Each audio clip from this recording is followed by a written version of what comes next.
ನಮ್ಮ ಜೈಕಲ್ ಸರ್ ಅವರು ಹೇಳಿದಾಗೆ ಬಹುಶಃ ಅವ್ರು ಹೇಳಿದ್ರು ಯಾವ ರೀತಿ ಕುಂದಾಪುರದಲ್ಲಿ ರೆಡ್ ಕ್ರಾಸ್ ಬೆಳೆದು ಬಂತ. ಸೊ ಇನಿಷಿಯಲಿ ಬ್ಲಡ್ ಬ್ಯಾಂಕ್ ಇಂದ, ನಂತರ ಜನೌಷಧಿ ಕೇಂದ್ರ, ಈಗ home for senior citizens.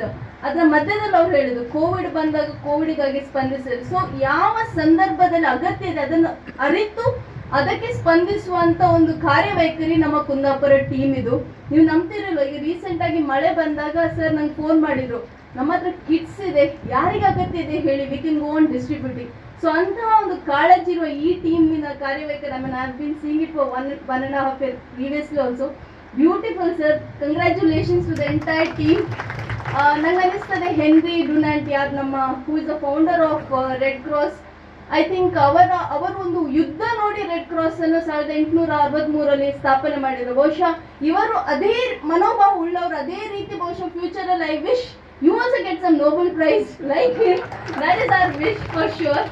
ಇವತ್ತೇನಿದು old age home ಅಂತ ಕರಿಬಾರ್ದು ಹೇಳಿದ್ದಾರೆ, ಹೋಮ್ ಫಾರ್ ಸೀನಿಯರ್ ಸಿಟಿಸನ್ ಏನಿದು ಸ್ಥಾಪನೆ ಮಾಡ್ತಿದ್ದಾರೆ, ನಮ್ಮ ಎಡಿಸಿ ಸರ್ ಅವ್ರ ಭಾಷಣದಲ್ಲಿ ಹೇಳಿದ್ರು ನ್ಯೂಕ್ಲಿಯರ್ ಮತ್ತೆ ಜಾಯಿಂಟ್ ಫ್ಯಾಮಿಲಿ. ಈಗ ಆ ರೀತಿ ಫ್ಯಾಮಿಲೀಸ್ ಒಟ್ಟಿಗೆ ಇರುವುದು, ಇಡೀ ಅಜ್ಜ ಮುತ್ತಾತ ಎಲ್ಲ ಜೊತೆಲಿರುವ ಸಂದರ್ಭ ಇಲ್ಲ. ಬಹಳ ಸಿಚುವೇಶನ್ ಚೇಂಜ್ ಆಗಿದೆ.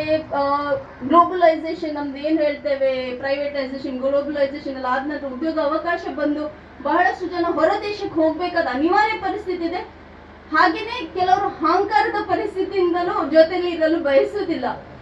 ನಂಗೆ ಸರ್ ಅವರು ಹೇಳಿದ್ರು, ಒಂದು ಮಾತು ಹೇಳಿದ್ರು, ಒಬ್ಬ ಹುಡುಗನಿಗೆ ಅವನ ಅಜ್ಜ ಇಸ್ ದ ಬೆಸ್ಟ್ ಫ್ರೆಂಡ್. ನಂಗೆ ನನ್ನ ಬಾಲ್ಯ ನೆನಪಾಯ್ತು. ನಾವು ಶಾಲೆಯಿಂದ ಬರುವಾಗ ಅಪ್ಪ ಅಮ್ಮ ಕೆಲ್ಸಕ್ಕೆ ಹೋಗ್ತಿದ್ರು, ಯಾರು ಇರ್ತಾ ಇರ್ಲಿಲ್ಲ. ಆಗ ಅಜ್ಜಿ ಕಾಯ್ತಾ ಇದ್ರು ರಿಕ್ಷಾ ಬರ್ಲಿಕ್ಕೆ, ಬ್ಯಾಗ್ ಹೊತ್ಕೊಂಡು ಒಳಗೋಗ್ಲಿಕ್ಕೆ. ನನ್ನ ಅಣ್ಣ ಓದ್ತಾನೆ ಇರ್ಲಿಲ್ಲ, ಬಹಳ ತುಂಟ. ಸೊ ಅಪ್ಪ ಬಂದು ಸಂಜೆ ಹೊಡಿತಿದ್ರು. ನನ್ನ ಅಜ್ಜಿಗೆ ವಿದ್ಯಾಭ್ಯಾಸ ಬರ್ತಾ ಇರ್ಲಿಲ್ಲ. ಅವರು ಅಣ್ಣನಿಗೆ ಹೊಡಿಬಾರ್ದಂತ ಅವರು ಅಕ್ಷರಾಭ್ಯಾಸ ಕಲಿತು ಅವರ ಅಣ್ಣನಿಗೆ ಹೇಳ್ಕೊಡ್ತಾರೆ, ಅಷ್ಟು ಕಾಳಜಿತ್ತು. That is the love and passion what we see. ನಮ್ಮ ಹಿರಿಯರು ಏನ್ ನಮ್ಗೆ ತೋರಿಸ್ತಾರೆ ಅದು ಬಹುಶಃ ನಾವೆಲ್ಲ ಅದೃಷ್ಟವಂತರು ಅಂತ ಒಂದು ವಾತಾವರಣದಲ್ಲಿ ಬೆಳೀಲಿಕ್ಕೆ. ಮತ್ತೆ ನೀವೀಗ ನೋಡ್ತಾ ಬಂದ್ರೆ, ಈಗ ನನ್ನ ತಂದೆ ಹಿ ಈಸ್ ಅಬೌವ್ 70, ಅವರು ಹಿಂದೆ ಕೋಪನೆ ಮಾಡ್ತಿರ್ಲಿಲ್ಲ. ಈಗ ಸಣ್ಣ ಪುಟ್ಟ ವಿಷಯಕ್ಕೆ ಸಿಟ್ಟು ಬರ್ತದೆ, ಒಂಥರ ಹಠ ಅದೆಲ್ಲ ಇದೆ.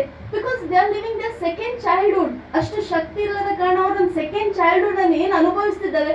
ಆಗ ನಾವು ಹೇಗೆ ಮಕ್ಕಳನ್ನು ಪ್ರೀತಿ ಮಾಡ್ತೇವೆ, ನಾವು ಮಗುವನ್ನು ನೋಡಿದ್ರೆ ಸಿಟ್ಟು ಮಾಡಿದ್ರು ನಾವು ಮುದ್ದಾಡ್ತೇವೆ, ಅದೇನಾದ್ರು ಕೇಳಿದ್ರು ನಾವು ಪ್ರೀತಿಯಿಂದ, ಅದೇ ರೀತಿ ನಾವು ಅವ್ರಿಗೆ ಸ್ಪಂದಿಸಬೇಕು. That is when we will be making their second childhood beautiful, a beautiful journey.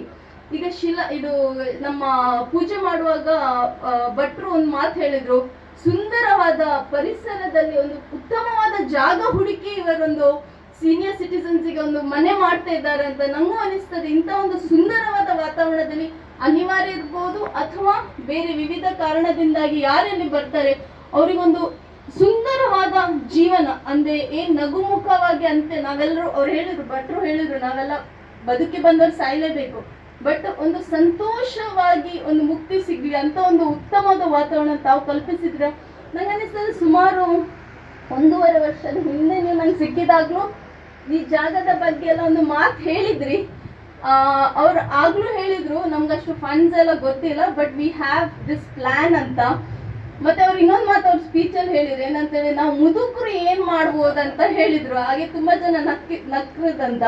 ಆದ್ರೆ ಇವರಿಗಿರುವ ಆ ಎನರ್ಜಿ, ಈ ಟೀಮಿಗಿರುವ ಆ ಎನರ್ಜಿ, ಭಾಸ್ಕರ್ ಸರ್ ಹೇಳಿದ್ರು ಬಹುಶಃ ಭಾರತದಲ್ಲಿ this is the first one which is being establish. ಯಾಕಂತ ಹೇಳಿದ್ರೆ ಆ ಪ್ಯಾಷನ್ ಇದೆ, they feel that they want to do it. ನಮ್ಮಲ್ಲಿ ಈಗ ನಾವು youngsters, I see lot of youngsters, future generation kids here, ಪ್ರತಿಯೊಬ್ರು ನಾವು ಅನ್ಕೊಳ್ತೇವೆ ನಾವು ಈ ಕೆಲಸ ಮಾಡ್ಬೇಕು, ಆ ಕೆಲಸ ಮಾಡ್ಬೇಕು, ಬಟ್ ನಾಳೆ ದಿನ ವಿ ಥಿಂಕ್ ದಟ್ ಓಕೆ ಇದಾಗ್ಲಿಕ್ಕಿಲ್ಲ, ವಿ ಡ್ರಾಪ್ ಇಟ್.